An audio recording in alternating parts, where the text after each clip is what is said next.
Dude, that 90% of it is a set. I was about to say that's like 5 or 6 minutes reading that whole thing out.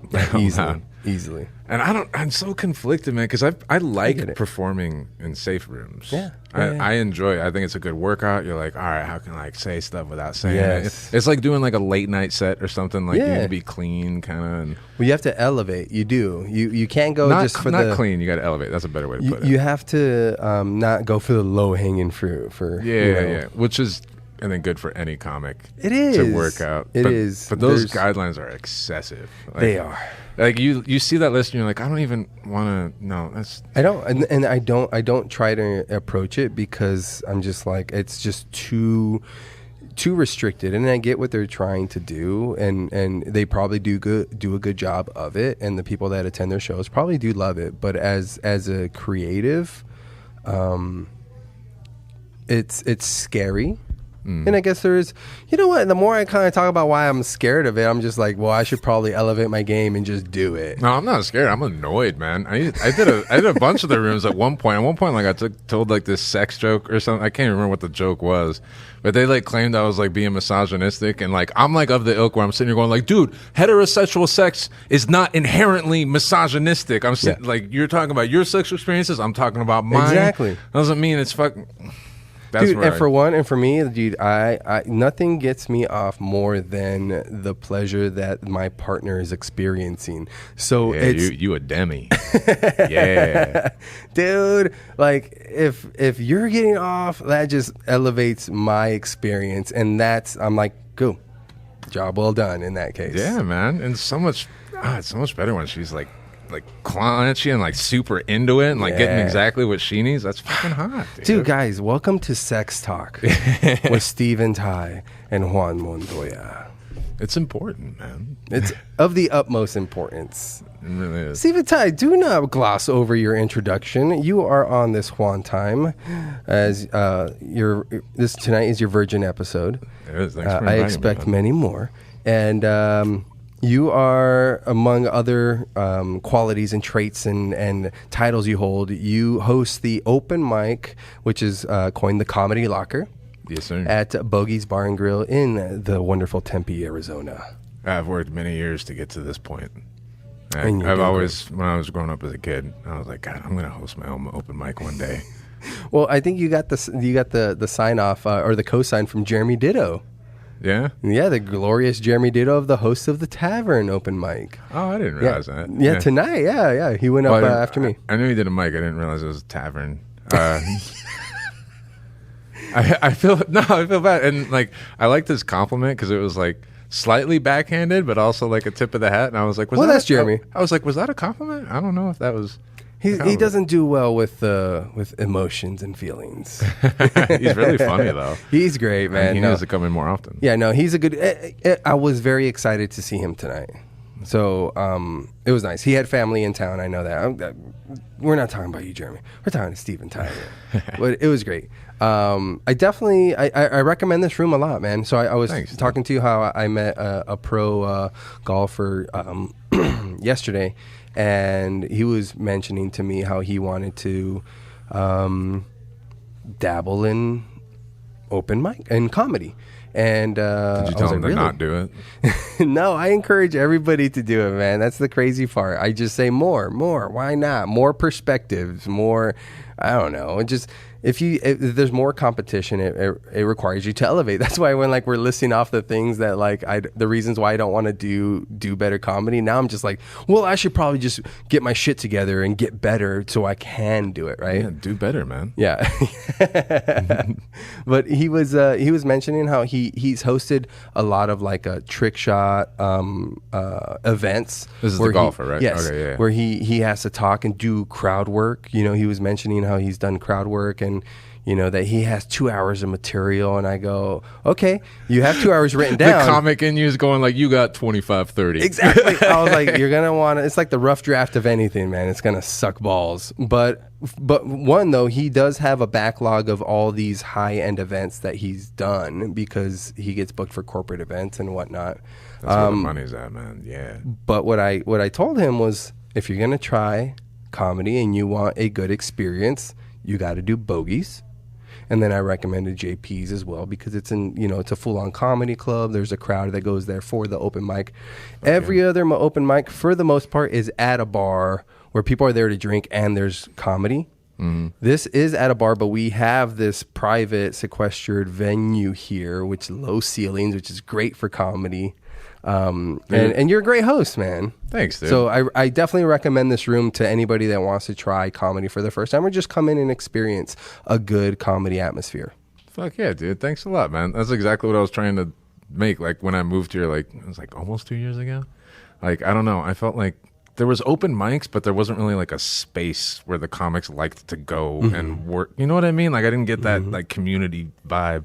I'm being fucking. I'm grandirizing this way too fucking much. But I legitimately like this is like a mile from my house, and I was like, this is perfect. Every Wednesday, I'll go like actually make a spot where we can all like be excited to go and work out and do this shit. Rather so than be did you put up the decor in here yourself? Then you brought all your board games from home. Is that what happened here? These are all my board games, actually. Yes, it's actually the reason my wife divorced me because she's like, I'm so sick of all these fucking board games. Hey, what was the first Guess Who character you masturbated to? First Guess Who character? Yeah. Ooh, you're talking about like the flip game one? Probably definitely Jessica. Jessica? Yeah, she was feisty. Yeah, redhead. Cute glasses. Got that Daphne look going on. Yeah. I like that. I like that. I don't know about Jessica. Jessica. That wasn't your ex-wife's name, was it? No. Definitely not. Should have been. Well, I guess, man, let's talk about your origin story. Dum dum dum dum. I've never actually done that. Ooh, you heard it. You're hearing it here first, guys. Breaking news, all right? Dude, you catch me at a very like open part of like therapy and rebranding and all that shit and everything, man. I'm like, I'd love to go through my journey and my experiences. Yeah. Fuck yeah. Well, you know what I've got, like, because people ask about like these podcasts. It's like, well, what are you talking about? What do you do? And it's like, we have a conversation, but podcasts have reached this point, and mine's nowhere near anywhere any of these other great podcasts are. But the fact that we have these mics and we've set time aside to talk to each other, where my phone's over there for the next at least hour and a half, 2 hours, depending on how long we talk. I mean, yours is on you. It's fine. Do the same but I'm thing. just saying, it's put away, and we get really honest. People do want to share their, the tough challenges and the things that they fear, this and that. When you say jokingly, but I know you're willing to go there. But the fact that we have this, we have that, and then I'm gonna upload it. And you have you in our mind, we're going to reach a certain potential of people out there that might touch, it might inspire, it might just help them out in one way or another. There is some vulnerability that these mics do give me, man. So like people ask me like, why do I do it? And it's like, well, I'm gonna gain so much from our conversation, and if I'm gonna gain something, there's at least one other person that can too. Oh yeah, and it's on. You want to talk honestly? That's actually exactly where I'm at too, because I reached a certain point where I was like, I feel confident on stage, and I'm happy with how I'm doing with that, and I'm moving forward in it. But like off stage, I was like, I gotta get my fucking shit together. So actually, like sharing is something I've actually like worked hard on. Oh shit! Usually, I was a very like fucking guarded, protected individual. What was the first step? Therapy. Yeah. Hell yeah. That and I don't know. I realized I need to be better. You just made that decision, you were like, I'm going to start this. Yeah. Like, and I think in terms of comedy, like as a stand-up, like it's not just when you're up there, like you're just like student of life shit when you're out walking around and all that, you're always on, you're always looking at things through that lens. You're observant in the sense. Yeah. And I needed to work on being able to like, I don't know, live a normal life and be a human being. If I felt like I needed to be better as a human being in order to be a better comic. And that's definitely kind of what set me down that path. So, damn. Yeah. So how long were you into comedy before you kind of realized that? Dude, I discovered comedy late. Yeah. I was probably like 6-7 years in. Oh shit. Yeah. I pinged around the country and everything. 2020 fucked me up. Oh, damn. Yeah, I'd finally gotten to a point in 2020 where like I had like 3 months of work set up and everything, and I had a job I didn't really like, and I was like, dude, I think I think I'm gonna make enough over the next couple months. Like they can just pay for it. Like done. I'm good. That was in February of 2020, Yeah, like beginning, and I quit my job, and then like a month later, like my whole slate got wiped clean. I was cleaning pools in Tampa, like, Banging cougars. yeah, and so I was off stage for I was off stage for like 2 years, and it took me a while to crawl back, but yeah, now we're here. Damn, so 6 to 7 years before you were like, hey, I have to try to become a better version of myself, and then that helped to elevate your comedy a bit? I guess, well, when you put it that way, I'm like, I was always working on being a better person. Like, I think that was when I was like, I think I need help. Like, gotcha. You know what Gotcha. I mean? Yeah, I'm trying to be a better person, and I'm doing it on my own, and I'm gonna figure it out. And then you get to the point where you're like, fuck, I need someone to kind of bounce these ideas off of. And Yeah, and once I opened up and started like bouncing that stuff, those inner thoughts, and like just sharing more of myself with people, like a close friend or therapist, or like the more I realized, I was like, oh, I've been white knuckling this shit for fucking 30 years. Shit. Damn, that's it. I realized that too, because going through my divorce, and when people ask me how I'm doing, I'm like, yeah, going through it, going all right. I'm not. I try not to be that. Oh, everything's going good, And it's like no. You want to ask me, like I'm gonna answer, semi honestly. I'm not gonna just dump on you, but be like, hey, I'm going through the struggle right now, this and that, and social media is so crazy that we post what we're really proud of. So usually everybody sees, just you don't show the struggle, killing it, and this and that, and I try to be a little bit more open than that. How long were you married for? 7 years. I got 15. Dang, dude, 15. That's what sucked, man, is I stepped out of that, like, I was like 35, and I was like, fuck, I haven't even set foot in a bar as a single guy before. Yeah. And also, like you said, I used to be bigger. Yeah. And, like, now I've, like, leaned out, like, this is, I don't know what to do with this.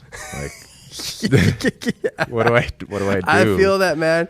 Do I act like more of an asshole now? I feel is that. What is it? Like, do I? No. Yeah. No, I have. It's taken me a while to realize, I want it to fucking sound cocky, but just the sexiness that, being, this age, and being as I hit my fitness pretty hard, and I've read books, and I've talked to people, and I've tried to be very empathetic and understanding, and I've tried to be funny. I've tried to be all these things that like people like to maybe gravitate towards, and I've worked on that. And I wasn't receiving a lot of that from that relationship. And then when you go out and you're like, oh wow, like okay, I wasn't that bad, or I wasn't. Yeah. That was my 2023 goal. Yes. It was like, be nicer to Steven. Yeah. Be nicer. Like, less of those little, like, those moments like you do something, you're like, I went ahead and did it this way, because I'm a piece of shit. Like, fuck, knock that shit out. That's definitely a shield that people hide behind, where it's like, oh, I'm just a piece of shit. Oh, this is just who I am. Like, oh, I sabotage. I do this. I do that. Dude, if anyone ever does that, dude, I'm corny as fuck with that stuff, by the way. Like, I don't know. I think people tend to have a tendency to want to bro out with me a lot of times, and that's usually not me. I'm more of the ilk, like, if you were to do that around me, I'd be like, hey, I like Juan. Don't talk to Juan that way. Yeah. That's usually, like, the way to do it. And they're just like, oh, I'm totally kidding. I'm like, okay. Just let you know. And then they check themselves. They're like, oh, shit. And usually they're like going like, hey, someone likes me. Okay, cool. Damn, dude. But 15 years. Yeah, so you weren't single the whole time. You could go out at a bar and meet girls the way most people do, which is crazy to me now on this side of a DUI. Okay, because as I went sober for 7 months after I got my first DUI, my first and only. I'm still going through it, but I had a couple of experiences where my girlfriend was drunk while we hooked up and I wasn't, and then we were both kind of buzzed, and I was probably more drunk, and it just wasn't good. And I'm just like, this is our hookup experience. We go out, we drink, which is basically like putting on a condom to your whole body. Yeah. And then we go and engage in like one of the most intimate moments that we have. And you're missing out on some intimacy because one of you out. is in a fog. Dude, you it know? was so that one time, and Don't especially get me 'cause- wrong, drunk sex can be fucking awesome Yes. and fun. It kind But of once you have high sex, but every once in a while you have like a tequila night and you're just like, go ahead, put a finger in my asshole. Let's do it. Let's try it out. Like, I'm feeling that tonight. Let's be wild. yeah, I get it. Your inhibitions go down, but there is like this film that gets put over your whole self. Yeah. And to me, I didn't like it, and I was like, dude, I can't do that like I used to. Yeah, anymore. Absolutely. Yeah, we're in our I guess it really is the cheese thing. We're in our 30s. Like, I want something more. Yeah, something more to life. Yeah. We need breath work. Dude, and for real, dude, that breath work has helped me through many anxiety attacks. When you break it down, it's all of controlling your breath for anything. You want to control your mind, your thoughts, your body. I mean, that's just what these monks do. They go to a cave for 30 years and just breathe the whole time. I have to think about it all the time because I'm constantly like, when I'm around someone, every once in a while I'll be like, and they're like, you okay? Everything all right? I'm like, no, for some reason I just realized I was holding my breath for like 40 seconds for no reason. Oh, the I tension. just needed to, like, I do it all the time and I feel bad about it. But makes people think that I'm like annoyed with something. Nah, yeah, don't. You're annoyed that you were holding your breath as long. Yeah. Yeah. No, breath work is great. Anytime I'm craving, like, I never really jumped on the vape wagon as heavy as some of these people. I did for a bit. Ooh, I'm on but a it's hard. like, I know, man. I know. I see you. But anytime, see, the issue is those first 2 hits, fucking ecstasy. The rest of the day, I'm chasing those, and it just doesn't come back. It's like a fidget spinner thing for me now too. Yeah. It's totally like a fidget, like hand to mouth, like motion thing for me. Yeah. And I smoked cigarettes for like over a decade. And I like to say that I got to just the right point where I could get the movie announcer voice. And then I was like, I got to cut it down. Right? But now I taste like dragon fruit. Dragon fruit kisses. If I want, I noticed that if I want that same kind of head rush, because it's what it gives me, and it gives you a little bit of clarity, I just do like 12 to 13 Wim Hof breaths, like that. Wim Hof. I recognize that word. The Iceman, Wim Hof. So it's all about like breathing in like really big and hard, like. Is it like Navy SEAL shit, like the 4 count in and like 4 count out stuff? It's pretty much just over oxygenating your bloodstream. Slow exhales, big inhales? No, big, epic inhales, fast, sharp exhales. Yeah. So almost like you would like see somebody that's hyperventilating. It's almost like that. But the difference is that you're purposely putting your body under that stress instead of a scenario creating that stress. You're purposely doing it.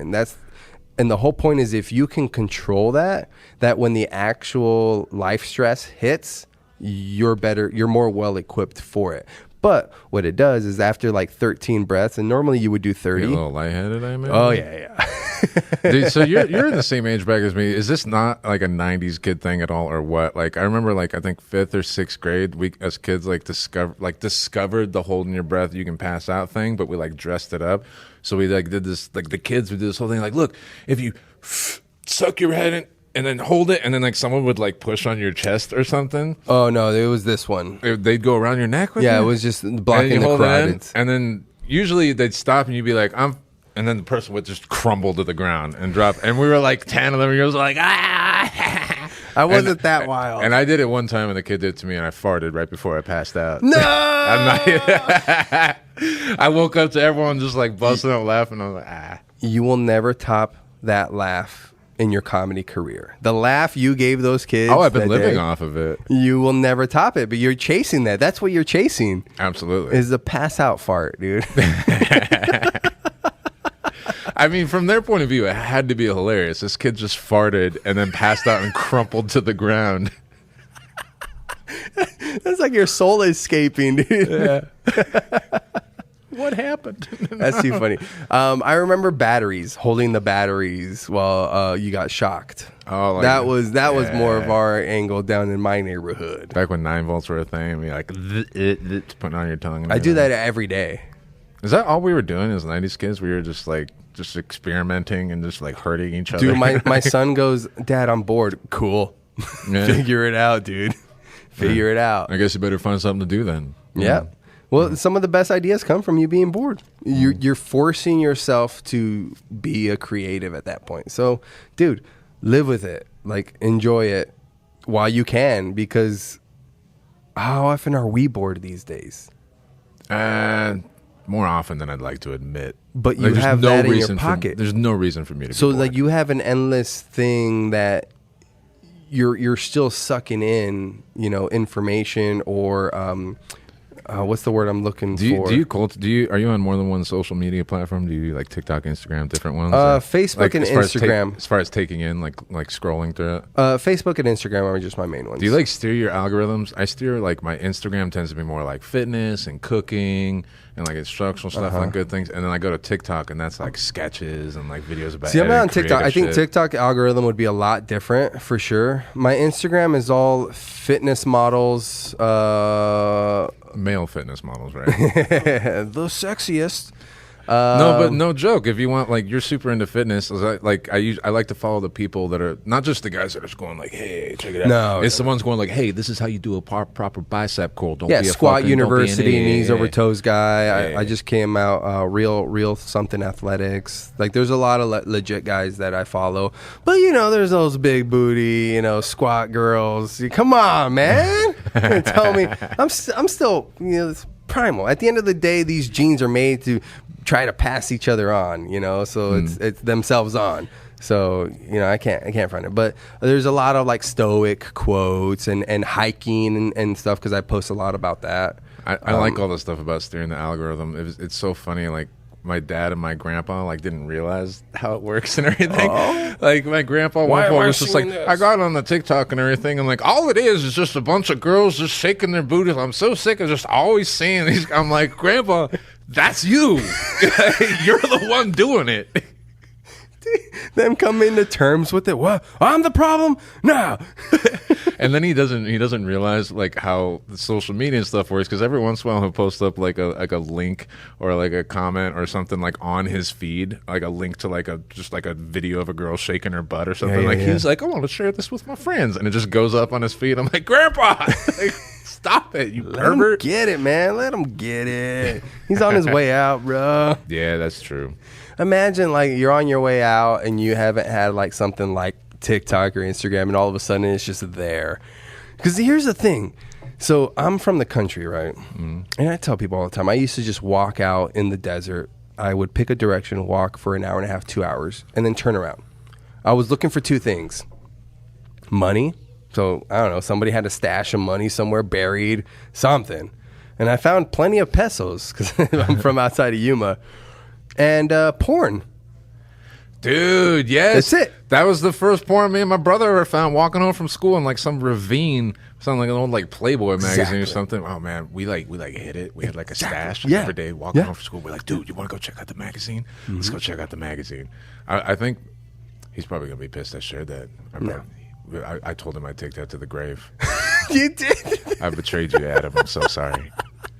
That's what we're being real, man. We're being real and honest. I said we're being vulnerable. No, we're being vulnerable. And it disappeared at one point too. And I'm just like, I was like, it was hidden out there, man. Like, I feel like my little brother like wanted it all for himself. He did. I'm sure he did. So you deserve this betrayal, motherfucker. Yeah, you betrayed him. So this is just what comes around goes around, like Justin Timberlake said, the famous philosopher of our time. Yeah. But that's it. Like I would go out and try to find these things. I try to get rich and try to bust a nut, right? But I wasn't even doing that at the time. But the kids these days just have it easy.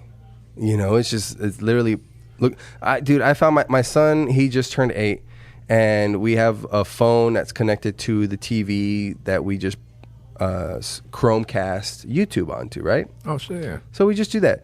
So I saw him kind of being sneaky on it. So he can be on the phone and just be scrolling through like shorts and it goes up on the TV? Exactly. Oh, that's cool. Yeah. But he found out that he could just kind of scroll there, and he's only on YouTube. He's not like doing anywhere else, but he realized that he could search and it doesn't come up on the TV unless you cast it to it. So I knew he was up to something because at that age I was up to something, you know? Yeah, exactly. So I caught on. And after like the night was kind of finishing up, I took the phone and I put it up high so he couldn't touch it, right?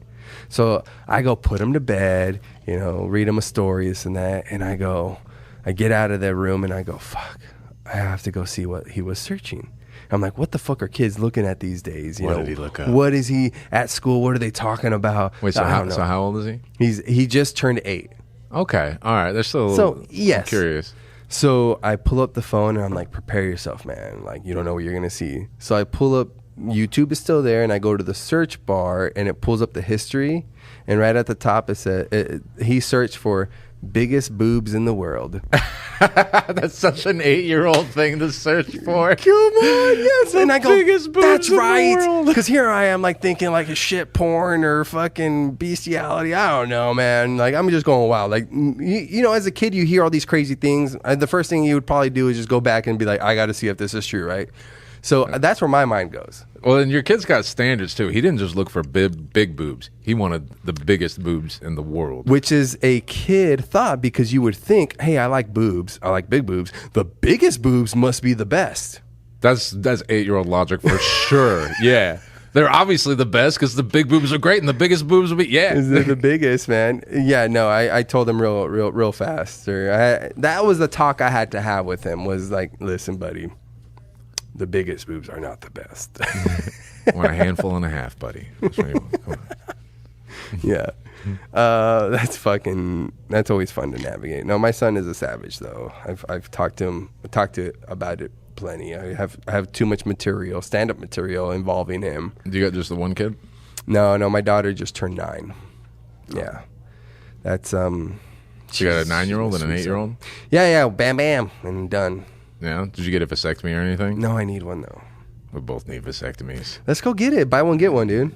Dude, we could probably get I know a guy. Dude. I definitely need to get one. I don't want no kids. Yeah, don't. If you're going to have kids, or if you have the need to want to raise another human life, adopt one that is not wanted. Yeah. That would be my I definitely might be down for that at some point. 'Cause my dad was adopted. Yeah. And so like I'm always like, hey, like I'm here because of that. It might be nice to do that at some point. No shit. Did he ever track down his parents at all? I think he said he did, but like his dad was like I think a hockey player of some sort. Oh shit. I didn't know anything about the mom, but yeah, apparently they were just both really young and put him up for adoption. But that's it. I think he got adopted when he was like 4. Well, so. I mean, that's, to know what your history is, past that. Also, to be like, what kind of fucking medical issues should I look for down the line, That is what sucks. Like, I don't fucking know. Dang. I got nothing. Like with my mom, it goes to my grandpa, and then it's done. I don't know anything past there. And then my mom's mom goes to my grandma. I don't know much past there. Like. So I'm kind of going off my parents. I'm like, Dad, what's going on with your chest? It's hard. All right, I need to maybe start running a little bit. Like, Mom, you got some arthritis? Like, all right, I maybe need to start working on like getting some muscle for my middle age. Like, I'm just watching them. Yeah, you're keeping close tabs on your parents. Yeah. You got Nest cameras That's all in their house. I'm like, what's wrong with that hip? Is your hip acting up, Mom? I need to know. So I know your dad just threw it down last night. Like, yeah, Dad, apparently ED ain't a problem in my future. All right. Hey, here's that. Do you have a good head of hair, man? You gonna lie, man. I'm very lucky, dude, because my grandpa's bald. Both my grandpas. My uncle went bald when he was like 25. My other brother started going bald when he was like 23. 2 of my brothers did. Fuck. Was it all the coke? Possibly. Yeah, that might definitely do it, man. But he's lucky. He looks good with a shaved head. Oh, does he?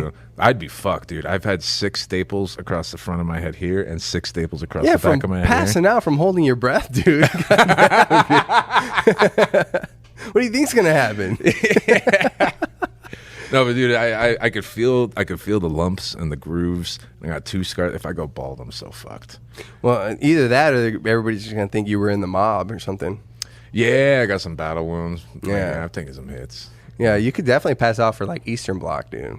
Yeah? Boy. I get told like I have like an East Coast vibe, and I'm like, I don't know.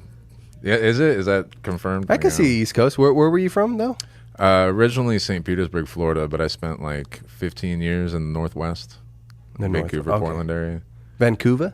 Yeah, I started in, most of my comedy was in Spokane, and then Portland. And then I moved back down to Orlando, which I didn't want to do. Dude, you were just cross like... Yeah, I made it so hard on myself, man. Like, every time I got momentum going, I'm like, off to a new city. Like, yeah. And so your wife was from which corner? She was originally from South Carolina, but we met in the Northwest. Ah, okay. Met in the Northwest. South Carolina, you said? Yes, sir. Good Q, right? Good barbecue down there?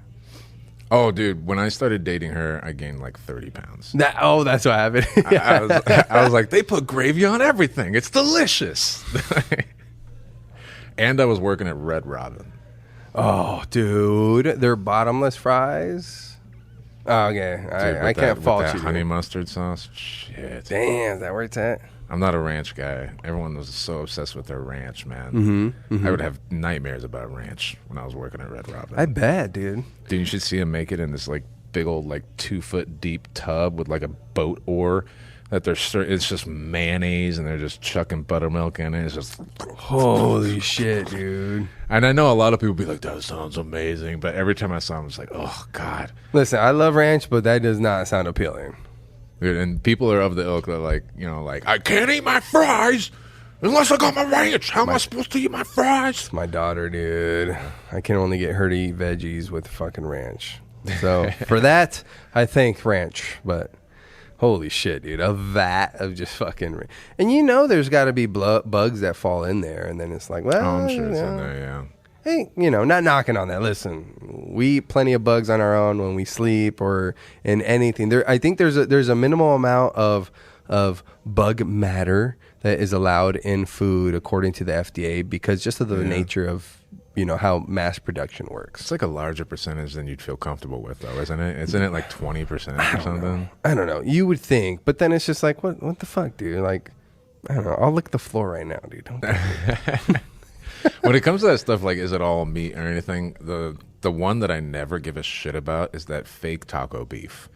Like fake taco meat. And it's not fake. Like, it's meat, but it's like, they're like, it's like 30% oatmeal. Puree or like, something. Yeah. I don't know why. That shitty taco meat is so fucking good. Yes, I grew up on Jack in the Box tacos, bro. Yeah. You ain't got to tell me otherwise, all right? Dude, I grew up on Taco Bell because my family had 4 boys. So I remember my parents in like the 90s. You could feed like a family of 4 for like $20. Yeah. They're like, here, just eat these tacos, like, and shut up. Yeah, just take these empty calories, but it kept you satiated for the time. Oh, yeah, it definitely kept meat on my bones, that's for sure. Yeah. Yeah, Taco Bell is where it's at. Like, when I was in high school and we would go out of town for games, like, we always stopped at Taco Bell was the main one. I feel like maybe Jack in the Box and McDonald's. I've never been a fan of McDonald's, but Taco Bell always came correct, man. I still have never had a Big Mac before. And dude, it was so I had shows in Portland and I was staying with my buddy and we were up late one night and he's just hammered. He's like, dude, the McRib came up and I was like, I've never had the McRib. It looks gross. He's like, you've never had the McRib? What the fuck is wrong with you? And he's just an American. And he hammered. He's like, we're ordering you a McRib right now. It's like 10, 11 o'clock at night. And he's like, we're fucking doing it. And he orders 2 McRibs and for some reason ordered 40 chicken McNuggets. Yes. That's a side for any McDonald's order. As one does, yes. The side. They're obligated to ask you, would you like a side of 40 McNuggets with your order, sir? That's the right answer. And honestly, I was very excited about the chicken nuggets, so I'm glad he did that. But we both sat there and we each took a bite of the McRib, and immediately I was like, this is disgusting. What the hell is this? And he's chomping on it and goes, this isn't very good. It's like, why did I order these? I'm like, I don't know, man. Nostalgia's a motherfucker, dude. I tell you what, though, I have had their breakfast McGriddle, the one with like the syrupy pancake with the M on it. Yes. I had one of those Dude. like a decade ago, and I still dream about it. Dude, that is, listen, when it comes to this, what's up, Jeremy? Jeremy Ditto, the host of Tavern Open Mic. Come in, bro. Come on in. I didn't know you're still around. Yeah. So what were you about to tell me about the McGriddles? No. About to share What's secrets? going on, dude? I don't know if a mic will pick me up. I don't know what you. Come in. Come here. We were talking about our fast food restaurant experiences, and we were raving about the McGriddle. About eating at fast food restaurants? Well, more so reminiscing, I think, for us, right? Yeah. He's talking about how he never had a Big Mac and he had a McRib and it was lackluster. Disgusting, dude. It's pure. It's like, you know, the fatty part of ribs that you try to avoid, like those nogs of like, it's like, is that cartilage or fat? It felt like a pureed, like molded version of that, just caked in like half an inch of barbecue sauce. I was like, this is the thing people get excited about? I don't understand. Well, how old were you when you had that? Yes? Oh, it was like a year ago. Yeah, see, you gotta have the first experience when you're like, I don't know, 12 or 10 or 8 or something. See, that's what Garrett was chasing. Yeah. Then it makes more sense, because then it's not. So you were exactly right. My buddy was going for the nostalgia. He was like, you got to have the McRib. It's like the best thing ever. Yeah, they're fucking gross. we had them in school. It wasn't a McRib. It wasn't actual McDonald's, but it was the same fake ribbed shaped patty thing that was pork, and they were good when I was in school because I was a child and I had, You had good meals in school. an undeveloped palate. I was all about the pizza pockets. Those shitty little like We pizza didn't have pockets. those. Yeah, dude, they're great. They came in a little plastic sleeve. Get them for like $1. Yeah. We had the rectangular pizza. Yeah. That a lot of people had. Oh man, I don't know. That Let and me interrupt your thing. you're not interrupting. You're adding. It's just, What do you got to say? How do you feel about your set tonight? Yeah, you had a good set. it was good enough for having people here, but I couldn't finish it. I talked about getting hit on by gay dudes and how that's my gauge of how attractive I am in any given moment, because women are not so forthcoming. And as I've gotten older, it's tapered off. It's calmed down. Now there's waves. It comes and goes. It picks up and it goes down. But See, I'm surprised. but at I that. had no way to finish that thing because I just painted myself into a corner and had no way to finish a 4 or 5 minute set. Yeah, I really like that approach too, because I feel you on that. I'd love, like, when I get hit on by a gay guy, I'm like, I spend a whole week going like, man, I'm a king. I I'm tell so- everybody my demographic is middle-aged white women and gay dudes like that hit on me at bars. Well, doesn't it depend on the dude though? Like, because I've been hit by guys who are like, where I'm like flattered, and it's not. There's no desperation in it.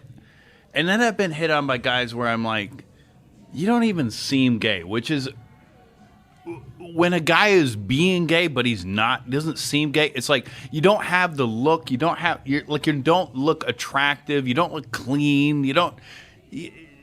Like, you're like, oh, why am I getting the schlubby if gay? you're gay, you're doing it wrong. Like you're not. And it's not. It's not flattering to get attention from that guy. So even as a straight guy, you're like, ew, no, clean your fingernails. Gross. Right. Yes. No.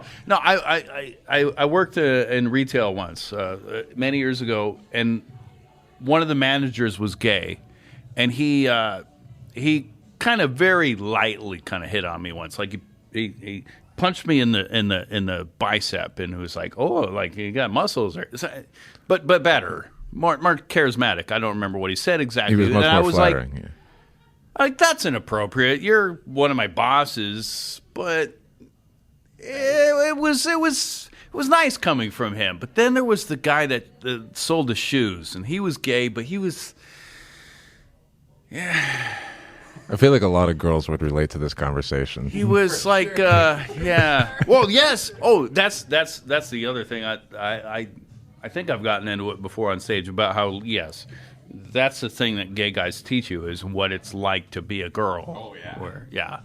It's like, ew, not that guy. Yeah, very much. Because the shoe guy, he was fine as a coworker, as a guy, but hitting on me, like, no, buddy. He never did, by the way, so it was fine. But Did that bum you out? No. I'm glad he never did because he was yucky. He was a shoe salesman. He was fat, and if he wasn't fat, he still would have not been good looking. You know. Children. What's his name? Al Bundy. He was an Al Bundy. I feel like he was worse than Al Bundy. I feel like there's still a part of me though that even in that instance I'd be like, but why doesn't he like me? No, he knew his place. He knew his place around me. He was respectful. Honestly, no, he was actually where he should be. But I was at a bar, not a gay bar, just a regular. Oh, by the way, I thought it was so funny that you were like, "What's the gay district around here?" It was like Melrose. You're like, "Oh, Melrose, I haven't heard of that." And then you proceeded to describe the area that is Melrose. That's called Melrose. Yeah. I didn't know that. I may have heard that. Those bars are so much fun, man. I learn things and I forget them, but I didn't mean to cut you off. I'm so sorry. I was at a bar by myself. I think I went there after work, so like I must have been in a mode or something because I don't usually go to a bar after work. But there was a guy sitting next to me. He started talking to me a little bit, and there was nothing, but I didn't think anything of this guy really until he was. God, what did he say? He was staring at me like intently, just on the side, and he's. This is driving me nuts now. I can't remember what he said, but because it would be really funny. Feel, Jeremy? Gross, like yucky, like Dang. He was just. I couldn't even see him, but I could feel him like staring at me as I'm like drinking a beer. That is like a sense we have, right? You know when someone's looking at you. Yeah.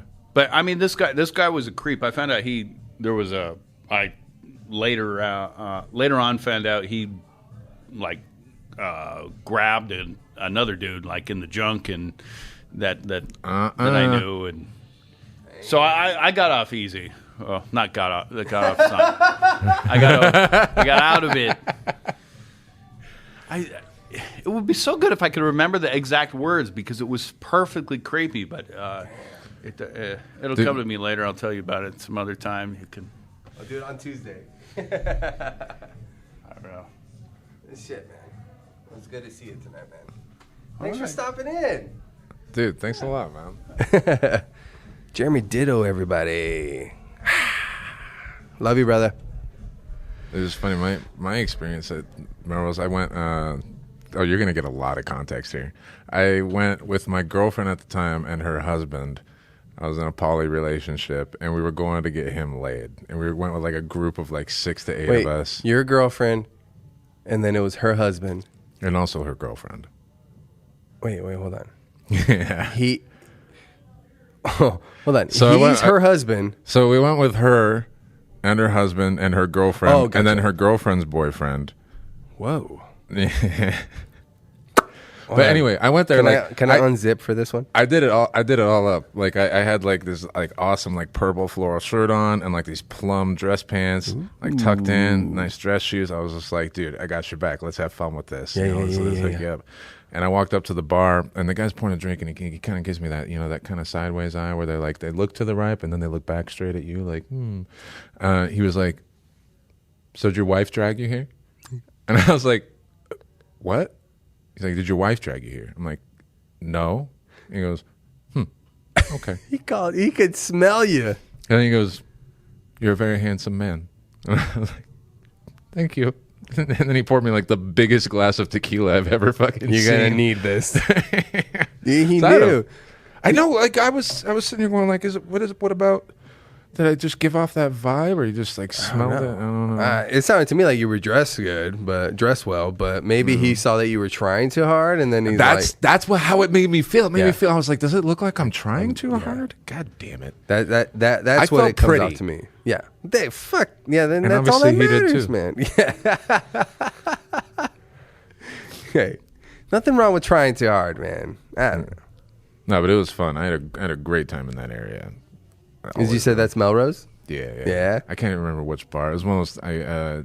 The people I went with like knew the area. Like, we're going to this bar. Charlie's, and then something. we're going to this bar, and then we're going. So I don't even remember where I was like hopping around to. The only one that comes to mind is Charlie's, but I've never been there. That name just sounds familiar. It sounds right. Charlie sounds right. Yeah, why not? Let's just say Charlie's. Yeah, no, that area was way fun. Charlie's, they'll call you out on your non-gayness. Yeah, like, hey, poser, how'd you end up here? God damn it! God, we thought we had better security. I'm gonna grab some more water. Yeah, grab some water, man. This intermission is brought to you by Bogies. Come here, order around, go home to your angry wife. Everyone tonight like kept going back to Bogies, and I kept getting a laugh. I was like, okay. Bogies, hey. I'm into it. Come here. You can play telestrations. You can also play telestrations after dark. You could. And we're back. Hey, what's up, dude? Stay well and hydrated, my man. That's right. Bush Light. Does that mean you keep it trimmed down there or what? Hey. No, I don't even remember where I got this shirt. I don't know why. I just thought it was like kind of. I'm definitely wearing it ironically. Yeah, Bush yeah. Light is garbage. I don't drink beer, so. This is my St. Patty's shirt usually. Oh yeah. So you don't get pinched, huh? Yeah, it's a perfect St. Don't Patty's pinch shirt. me. I got green. Don't pinch me. Mm-hmm. I'm not one of those lame motherfuckers. Like, I swear I got on green underwear. I don't. So are you Irish? What is your demographic here, sir? Dude, I am such a mutt. I'm like, so my dad, like I said, adopted, and he's pasty white, big old like curly like fro hair, and then my mom's mom is Hispanic and Native American, and then my mom's dad is French and Italian.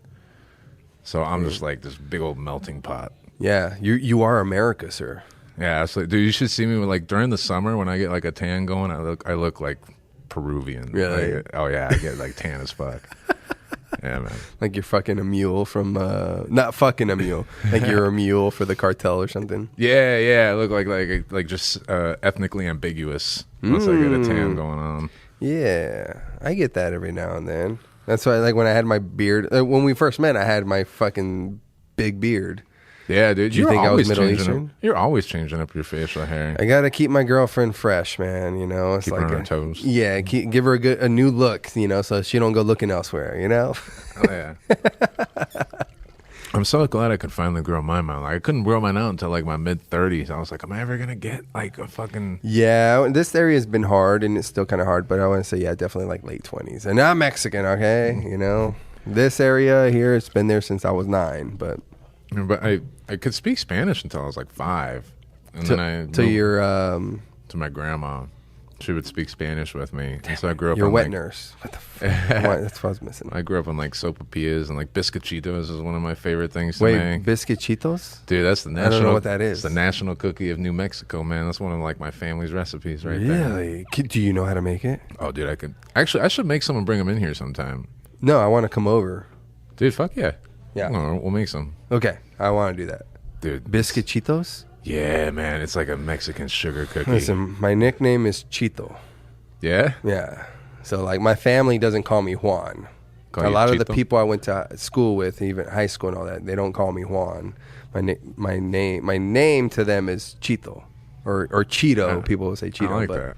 So it's got my name in it, and I need it in my mouth. Plus, it's New Mexican, you know? I don't know. Dude, do you ever contemplate your existence? Every day. That's like my first thought when I wake up in the morning. I'm like, fuck, I woke up. Why did I wake up? Okay, what's my purpose? What's my purpose today? You're like, it's not Wednesday, so what the fuck? Yeah. Yeah, take But that. dude, one of my favorite jokes I ever seen, I saw Mark Maron. I worked his show at the Spokane Comedy Club, and it was never on any of his specials or anything. It was just a random joke he threw out, like goofing off, and it was him like, you ever sit down like with a bowl, you pour milk, you get a bowl of cereal, and you sit there and you put the spoon down and go, what the fuck's the point? I don't know why that just got me. It's barely a joke, but I just fucking love it. That's why, like, you can't, like, people talk about comedy, and it's like, there's just, sometimes there's no explaining it. And if you take a transcript of, like, say, Theo Von's comedy, you'd be like, what the fuck? Yeah. But then you hear it performed, and you're like, oh, okay, it makes sense. There's just people that have a way of saying things. They're quirky. They got, a certain accent, a tick, or this and that. It's just funny, man. There's nothing you can do about that. That's the thing. That's what makes comedy so hard, man. Is here you are drawing up in your mind, oh, this is funny, but then you don't deliver it in a funny way. Then it's not. Have you gotten to the point where you start, like, whenever you, like, think of words or think of jokes or anything, like, you visualize, you're like, how, like, picture yourself telling it, like, how would I tell this, how would I retell this, how would I, like, that's how, like, it filters through your brain. Yes, but and then when I'm on stage and I'm trying it, and it's like the first couple weeks, it all feels rehearsed, it all feels performative, because I'm trying to remember it. So what you have to do is you have to perform it for at least 6-8 weeks, and then it comes off natural. Yeah, I guess so. You need to get to the point where you know the words, so you're not thinking about the words. Exactly. You're thinking about how you're expressing it, how you're saying it, your mannerisms while you do it.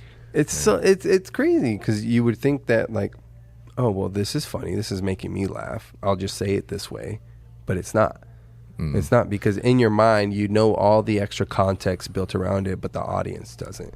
And that's a lot of what I miss is that, because in my mind I have a picture, but I'm not doing the best job of painting that picture for the audience. So when I hit that line, it hits harder, because they can't see what I'm seeing up here, and that's the struggle.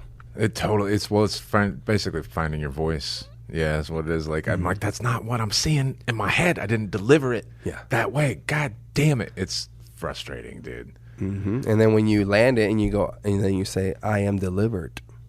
Delivered. Have you not seen that video of that guy? Oh my God, dude. I wish I had a Jamie. Jamie, pull that shit up. Yeah. We might be drunk. Yeah. Dude. Oh, no, wait. Or is that Joe? It's Joe. Okay. No, there's a viral video of this guy, obviously gay, at this black church, and they're praying the gay away. And he goes, I'm not gay no more. Is it like arms flailing in the air? Everything. Everything. They're dancing. They're hugging them from behind. There's all kinds of things. I don't like women's no, or I don't like men's no more. I love women. But his line is, I am. He's sitting there going like, I love pussy. Yeah, exactly. It's literally that. And then he goes, I'm not gay no more. I am delivered. And it just fucking became this whole fucking meme. And I gotta see this now. Yeah, you have to watch it, dude. It's fucking hilarious. But I think, like, in terms of, like, finding your voice, I think was, like, kind of why I went down, like, the route I did as far as, like, self-improvement and all that. And I was like, in order to find that voice that I'm picturing in my head, like, I need to do work not just on stage but off stage. Yeah. To be the person I see myself presenting up there. You know what I mean? Yeah, because there's like that rock star punk rock thing in music and in comedy, where it's like you have to be a degenerate. You have to be just this fucking guy that hates life, and I'm just going to come up here and complain and blah, blah, blah, blah. And it's like, sure, that works for a handful of people, but Louis Black. Most of us, man, we need to be progressing. Otherwise, we're just gonna rot away, because we're that angle that life isn't gonna call. It's not gonna land most of us in that same scenario where they become successful. So it's like, if you have to just aim to better your own existence, and in turn, everything around you will improve, because the adage, how you do anything is how you do everything, does ring true, man. If you have attention to detail in what you're most passionate about, then everything else around you will reap the benefits of that, because you're so gung-ho on this that it just bleeds into everything else. Fuck yeah, man. So You got to surround yourself with the right people. you do. There's a lot to be said of that. I mean, you are the 5 people that you hang around with the most. You know, there's that fucking adage. Absolutely. But you get the rub. You get the rub from people, from hanging out and spending time.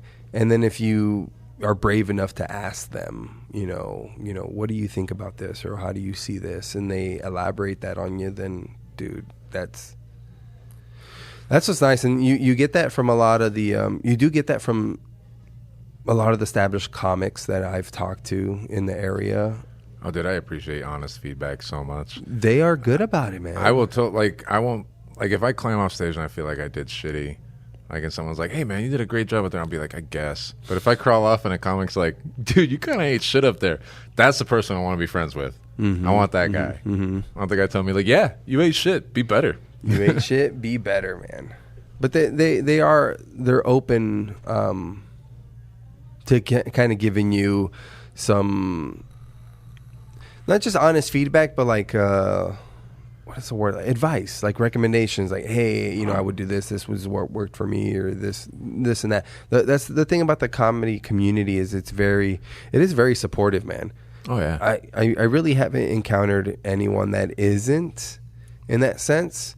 As far as maybe, I mean, there could be the angle where a lot of people just want to give you their knowledge, so they seem like, oh, I know how to make it in this game, and the comedy is my thing, so I know, listen to me and what I got to say. But at the end of the day, man, like, people are very willing to give you advice and information and suggestions. I love it when people offer me up like taglines and different things. Like, I had a comic, I have this whole bit talking about, actually 2 different examples from the same bit. I had one talking about stealing my wife's Klondike bar, and I had this whole thing where I opened the freezer like 3 times over the course of the weeks.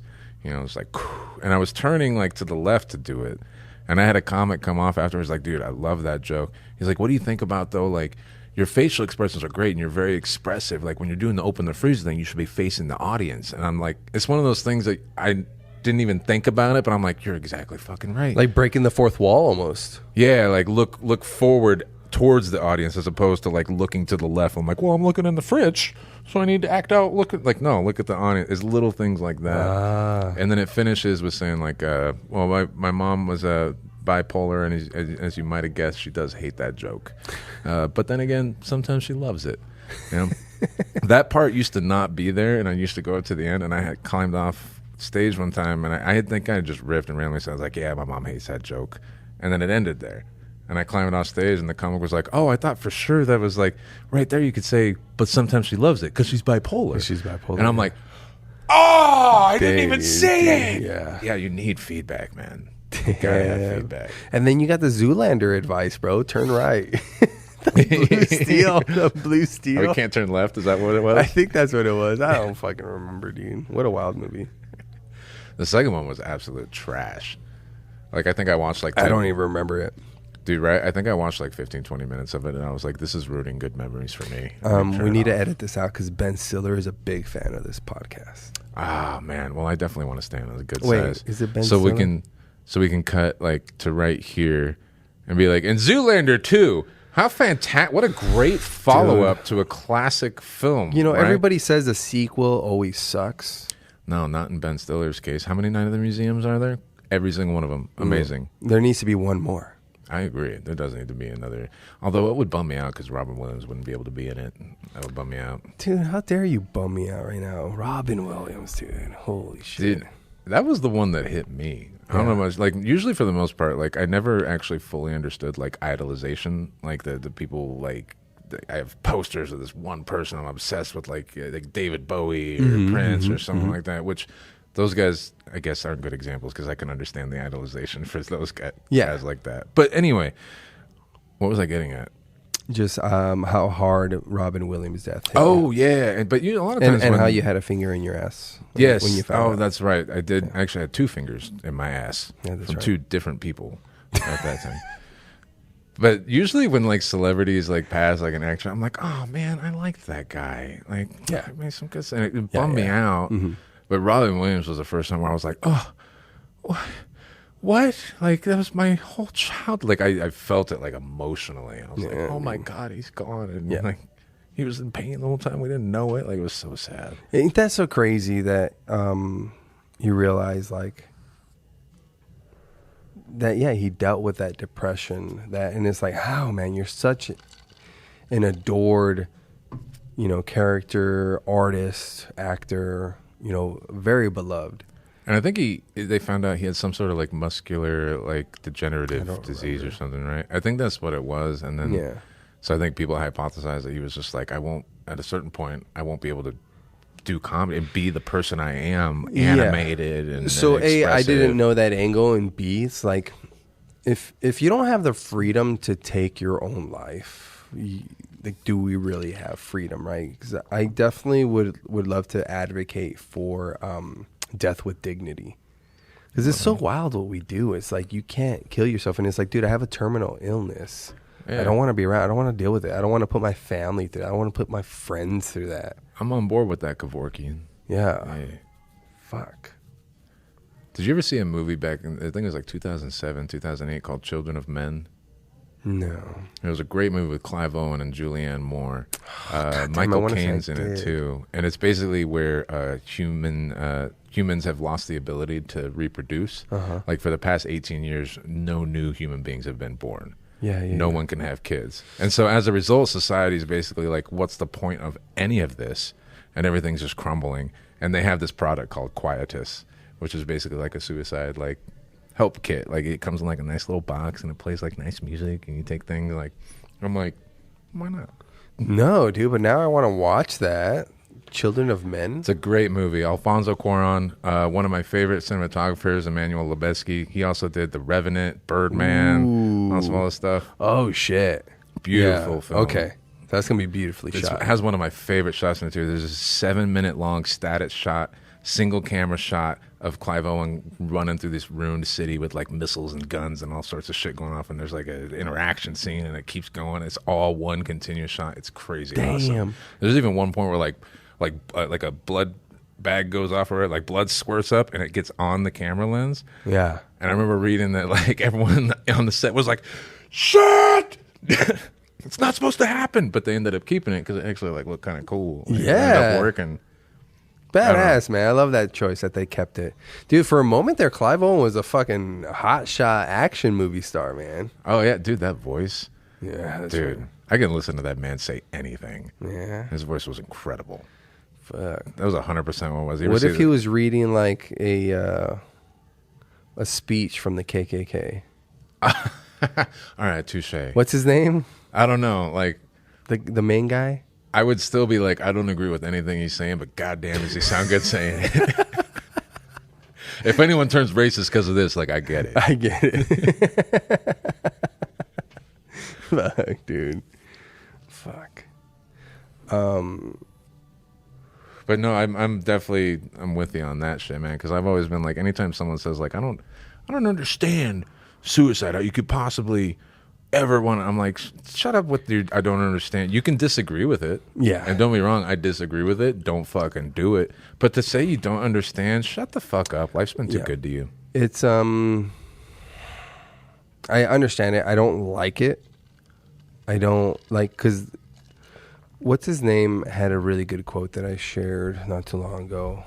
And this is coming from like I've lost I was named after my uncle who committed suicide. Yeah. So I've like seen what it does to families. I've lost friends to suicide. So just there's like a asterisk. Yes, right for sure. Well, here's the thing, man, is we're not, the thing that people, which is crazy because of how advanced we've become in our line of thinking and all that, but that we're so like, that you either have to be, so you said, I understand suicide, but then it's like, oh, well, then you're all for it. And it's like, no, dude, I've seen what it's done, but I understand it. And even if I was for it, for the person to have the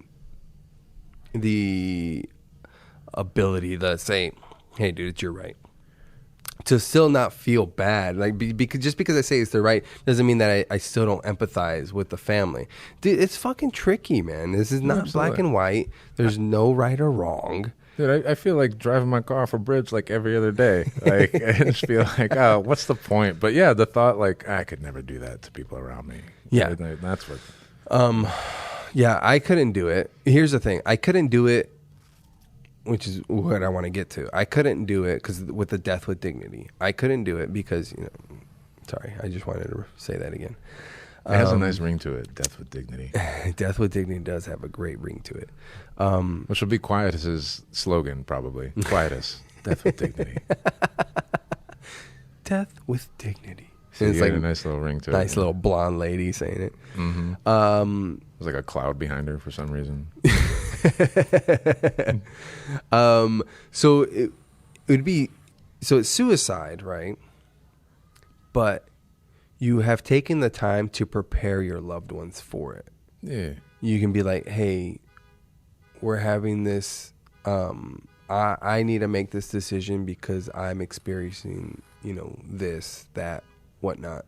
I don't want to live like this going forward. I don't want to put you guys through it. So I'm going to proceed with, the death with dignity. There's a difference in that sense of instead of just abruptly dropping it on them. Yeah, that like your quality of life is already diminishing, and mm-hmm. I don't want to be a pile of urine and exactly feces. There's a difference in that sense of what they could prepare for, versus if they find you in a closet and you're like, fuck, dude, come on. Be hard to get life insurance, I guess, on that.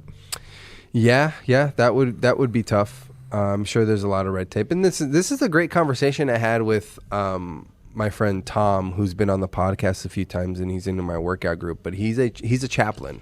Mm. He's a devout Christian philosopher. I've had some families do the chaplain stuff. That's really awesome, dude. He's an amazing person to know, to be a close friend with. To have conversations with. So he teaches classes on religion, philosophy, and all that, and we've had plenty of conversations, and he's battled with it because his grandma finally passed, but I think she was like 100 or something, and he's like, every year I'd go visit her, she would give me that look like, why am I still here? Like, I'm tired. She isn't living a life, and he's like, should she have the right to go on her own terms? I would say yes. Should it be a law? Should it be legalized where people can then bend the law to certain their will or this and that? That's where it becomes dicey. And he felt the same about abortion. I don't know how he feels now because this is like 4 years ago that we had this conversation, but he was like, does somebody have the right to do that? And me being a person, of faith, I would say no, but do they have the right? Yeah, man. Honestly, like, I would give it to you. Should it be a law where then people it can be, I don't know what the word is that I'd be looking for in there, but it just could be abused. Once it becomes a law, it can be abused. Yeah. In the sense, and God, I wish I was a better linguist than this. But you almost like just trash it at that point. But should people have the individuality to handle these moments and situations under their own accord? Yeah, we should, so. Man. Yeah. Dude, we got deep. My body, my choice. Yeah. Which is crazy how that flopped or that switched during COVID. Yeah. Oh man. I remember, I got to bring back that joke. I did a joke for a little bit after COVID, being like, and they were saying like, "Don't take the vaccine; it'll make you infertile." And I'm like, "Sweet, give me that shot. That's a sell for me." You promise it'll make me infertile? Yeah. Tell me less, dude. Mm-hmm. What got you into comedy, man? Did we talk about that? I don't think we did. I said, honestly, I just really loved it, and me and my buddy just were obsessed with comedy and just talked about it all the time and listened to podcasts and just watched all of it. And eventually, we were just like, let's just do it, man. Yeah. And of course, went and got just hammered. I think we were in Portland at the time, and went up at a joint called the Boiler Room, which I don't know if it's going anymore. It went for like 12 years or something. Nice. yeah, and I did it once, and I just fucking loved it, and I just kept going back and kept doing it. My buddy dropped off there for like a month. Yeah, I was gonna ask, but yeah, I just kept going. I don't know, I just loved it. And then like a year in, I was working like serving and bartending, and I talked with my job. I was like, I need to switch the days. I started changing up my schedule and talk with my girl. I was like, I'm gonna aim it. I don't know, I just loved it, and I just wanted to keep going, and it just made me happy. And yeah, and honestly, comedy made me like a better person. Really? Yeah, I think I would have continued like down a path that probably wouldn't have been very good for me. Save my ass. No shit, dude. Give it up for comedy. Yeah, man. Because it forces you to like really look at yourself and be honest with yourself. It does, man. It's the ultimate truth serum. I feel like I talked about this with Jetwan, and I need to make a proper post or blog or just something a little bit more significant. But I do think that comedy is the ultimate truth and laughter, because if you can laugh at something, then it doesn't hold power over you. As soon as you can't talk about something or laugh at it, it wields way too much power over you. Absolutely, man. And you can always spot a fake laugh. And a honest laugh is very involuntary. So it's just truthful. And you know when it's real, man, and it feels so good when you pull it out of someone. Yes. Especially a whole room full of people. Dude. It's the best, man. It's the best. It's like I could play 18 holes of golf, and if the ball one time did exactly what I envisioned it to do before I swung, that whole 18 holes was worth it. Even though if the other fucking 80 to 100 strokes were dog shit in comparison, if one landed, if one punchline landed, it was worth it. Yeah, it was all worth it. It's golf and open mics or comedy. They go hand in hand. They really do, man. I could play this room, and I've played this room week after week. I could play any fucking course in Arizona week after week, and I will play completely different. I will perform here different each night because I'm trying new material, or it's just a different crowd in the audience. Absolutely. You know? I always try and bring different stuff each time. That's why I've liked having this spot. Yeah. Because I feel like, especially as the host, I'm like, I got to do something different each time. I can't do the same shit over and over. It's been a great workout. Mm-hmm. It really is. I've done JP's showcases, JP's Comedy Club showcases 4 or 5 times now. And I pride myself in that I've done 4 or 5 different sets. So I've given him 4 or 5 different views on my comedy. I need to get it to the point where it's a little bit more refined. We all do. Yeah. And get it back. Get it. Start back at the beginning. You know what I did before to kind of see where it's kind of progressed. Yeah, a lot of comics talk about that. Like you're constantly. I wish I could remember which exactly one said it. That you're almost like trying to get back to that first year or two after a little while when you were like fearless and trying new things out and like that didn't work. I want to try this one new. You find like at a certain point you got to. It's like kind of scary. You can find your ones that work for you and then you just like kind of stick with them. You do.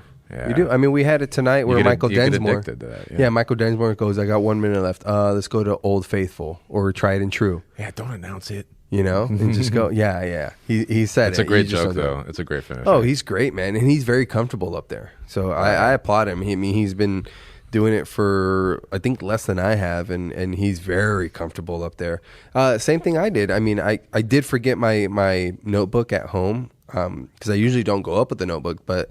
Last night at Jeremy Ditto's mic, I just wrote all my one-liners down, and I was like, I'm just gonna go up and do one-liners, man. And I normally don't do that. I normally get up and tell 2, maybe 3 stories. Yeah, the one-liners is a whole different muscle. It's another muscle, man. It is. Those guys are animals. Yeah. So I was like, I got to bring the notebook, but then I took my lady's car, and my notebook was in my car, and I was like, fuck. So I was like, I'm trying to memorize. I think I remember most of them, and then as soon as I go to get up here, and I was like, I remembered 2. And then I'm just like, well, let me go into this bit. And especially because I did all those one-liners and Jeremy had that big table over here with people. And I'm like, they saw me just bomb like crazy at Tavern with these one-liners. So I'm just going to go into this joke, which I know is well-crafted and hopefully will hit. I was like making a sandwich. You open up strong with a little joke, put all the new stuff in the middle, strong one at the end. I know that's pretty standard, but it fucking works. Yeah. I got to get better closers. We all do. I feel like my best punchline in a joke is like 30 seconds before I'm actually done with the joke. It's something. Me and my buddy were talking about this actually. Like, have you noticed? Like, even in like professional stand-up stuff, like I'm talking Ricky Gervais, Dave Chappelle, Pete Davidson's new special is pretty great. But like, we almost feel like the final punch, like at the end of the episode, that final big hit, like isn't as much a thing anymore. It really isn't. Like, I could enjoy someone's whole special, and then at the end, I'm like, you're in on that? Okay. Like, it seems like that big final punch at the end of a special, like, just, I don't see it much anymore. You know, now you say it, I do feel like that's kind of gone from a lot of the specials I've seen. And do you think maybe it's because you got to come out swinging so hard? You got to come out swinging. You got to front load everything. But also the nature of how we consume comedy these days is different than it was back in the day. Back in the day, it was very few specials that were given, and so you had all this time to tour with this bit, and that people didn't really get to see because there wasn't a Facebook, there wasn't a TikTok, there wasn't an Instagram. Yeah, by the time the special was recorded, no one had seen it unless they happened. Exactly. You might have been touring with that for 2 to 6 years. Who knows? And none of those people had cameras. It's just in their head. Exactly. So, like, that was the whole thing with, like, Jay Leno, is that he fucking had the same set for fucking, like, 25 years, you know? And it's just like, this is just what works. So why am I going to change it? Nobody knows. Nobody's seen it, you know? Yeah. But nowadays, what we have is that, like, you had a videographer here today, and I'm just like, hey, man, if you post the whole thing, you know, you're kind of giving it all away. And a part of me says, go for it, because I'm going to continue writing. I thought that part too. Anytime someone says like, this guy stole my like one joke or something like that, it's like, dude, write another one. I'm going to continue writing. You're not going to be able to do anything about it. Yeah. Like, just write another one. All I have is I've been recording my sets. I have timestamps. I can show you when I performed it first. Show me when you performed it first. You know, there's that. But other than that, just fucking continue writing. Yeah, I always like the adage, like, tell your jokes in a way that like no one else would be able to. Because if you make it personal enough and enough about you, like your jokes coming out of someone else's mouth is like, it won't even make sense. Yeah, it won't. Yeah. Or you just say it in a way that they never could. You know? So yeah. Like, we definitely got guys like that. I've yet to see or hear of anybody stealing one of my jokes. So maybe my jokes aren't just not good enough. I don't know. Yeah, if anything, you reach a certain point, like, no one steals my jokes. Like, if anything, I think if someone stole my joke and like it popped off and they did something with it, I'd be like, all right, I'm on the right track. I write good jokes. Yeah, there you go. It's like when you're the last altar boy that hasn't been molested, and it's like, hey, yeah, man, fuck, steal my jokes. Oh, god damn it. Oh man, what time is it right now? I don't know, man. Oh shit, it's 11:30. We are going for some time. I'm good. Shout out to Busch Light. That's right. Brewed in the USA. That's right. And how's it, Busch? St. Louis, Missouri. I could really go for some tequila right now, man. That would have been perfect drink with this. Like, I'm doing dry January though. Yeah. Oh, you're going dry. I thought you were just sobering up. No, I'm just going the dry all month. Dryuary, huh? Yeah. Nothing? Yeah, nothing. Gotta cut it. No like alcohol? 1 or 2 months out of the year. No I like weed? to just shut it down. No weed. Come on. Like, I'm gonna have to give up booze and weed. No masturbation? No, come on. Twice a day minimum. 2 a days, bro. You gotta keep those glands working. Every day is third leg day. Every day's third leg day. Steven, man, thanks for staying late for me, man. Absolutely. This is super fun. Fuck yeah, dude. Had a great time. Guys, come out to Bogey's, Tempe, Arizona, Rule, and Guadalupe. Yes, sir. Wednesdays at 6:30. At 6:30. If you want to sign up, be here at 6:30. If you're here for the show, 7 o'clock. 7 o'clock. Come support comedy. It's full every week. It's standing room only every week. So. I have a quote. If you want to know the psyche of a city, listen to its comics. Oh, yeah. Come on out and get a taste, guys. All right. Thanks for tuning in. Steven Tye. Love you, brother. We'll talk soon. Thanks for having me. Yeah. Oh, yeah, dude. That was a great conversation, man.